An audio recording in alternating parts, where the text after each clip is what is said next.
Hi, everybody. One of my followers asked me for my opinion on something that she thought was a controversial topic because she has an interview coming up.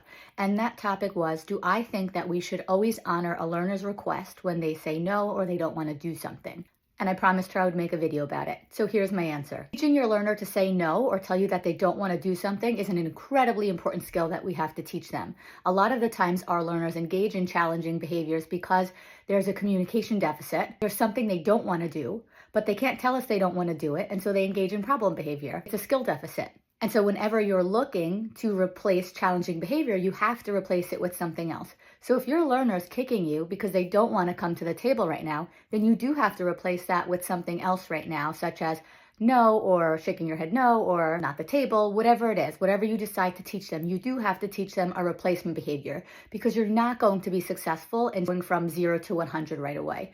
You're not going to be successful in saying, you got to come to the table, or you have to do this activity right now. Or if there's something really aversive, your learner doesn't like the way something feels or whatever it is, you've got to give them an out because they do need to learn how to appropriately say they don't want to do something. And in turn, if we want to see problem behavior decrease and we want to see telling us no appropriately increase, then we have to reinforce that because anytime we want a behavior to increase, it has to be reinforced. With that being said, there are certain things in life that aren't a choice, such as you've got to take a shower or you have to go to the dentist, or there's just certain things that we have to do. And while our learners are in school and we're able to comply with when they don't want something, that's not necessarily how the world is going to work when they graduate. And therefore, I think that if they're not taught that there are some things they just have to do, then they're going to suffer a lot greater in the long run when they come into contact with a situation in which they might have always been reinforced for saying no, but now you do have to do it suddenly,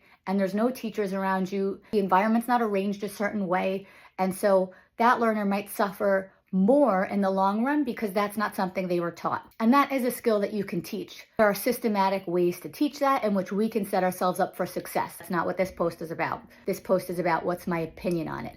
And so I do think it's incredibly important that we teach our learners a more appropriate behavior to tell us when they don't want to do something or to tell us no. But with that being said, in life, we are going to come across many different situations in which we might not want to do something, but we might not have a choice right now.